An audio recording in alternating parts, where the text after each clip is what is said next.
What's up guys, Random Racer here with another tech video for you guys today, and today we're going to check out Moshi's iGlaze case for the all-new iPhone XS and XS Max. So of course, without further ado, let's slice this open, check it out, and give you guys my quick in-depth review.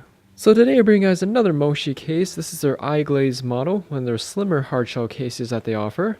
You can see here I did pick up the black model to match the space gray iPhone. It also comes in your traditional Moshi recyclable packaging. And it looks like the first and only thing that we get here is the case, and that is pretty much it. So taking a closer look at this case here, it is a very slim hardshell case. It's a hybrid style case too. You have TPU borders as well as a polycarbonate back shell.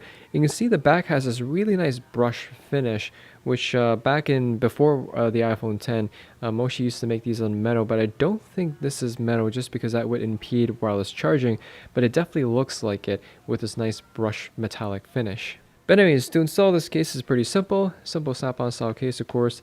I usually go button side first, and it should just all pop into place. So the first thing I have to say is that the fit of the case is pretty spot on considering how thin it is. Here's another shot of that chrome space gray finish that they have on this case, which I think is really nice as it kind of mimics that look of the actual space gray chrome finish on the iPhone.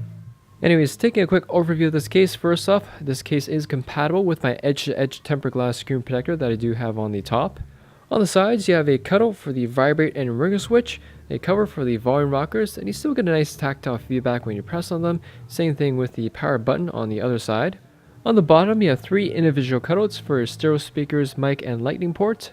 And lastly, on the back side, we have that brush finish that I showed you guys earlier, the Moshi logo branding engraved on the bottom, and a generous cutout for your dual camera and flash. And for those of you wondering about wireless charging capabilities, let's find out.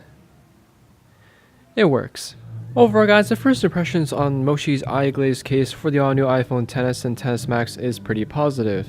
I like the slimmer form factor of this Moshi case on top of the design that really complements the space gray iPhone. Like with many Moshi products, I do like how they try and keep the Apple aspect look of it, in this case, the space gray chrome finish on the sides. And this brush black metal finish that they have on the back here blends in really well with the space gray iPhone. Overall, definitely a really sharp looking case for those of you who want to put a case on your phone without changing the overall look too much. In terms of any cons or things I don't like about this case, the only thing I could say is that the back here, I'm not sure how susceptible it is to scratches, so I'm probably a little bit more inclined to place my phone screen down rather than on the back, just to preserve that nice brush finish without scratching it up. In conclusion guys, if you're looking for an Apple inspired case for your brand new iPhone XS or XS Max, you definitely can't go wrong with the Moshi iGlaze case. Anyways, thanks for watching guys, hope you all enjoyed the video. If you have any questions or comments about this case, ask away in the comment section there down below. Hit that like button as it also helps me out, and I'll see you all in the next video.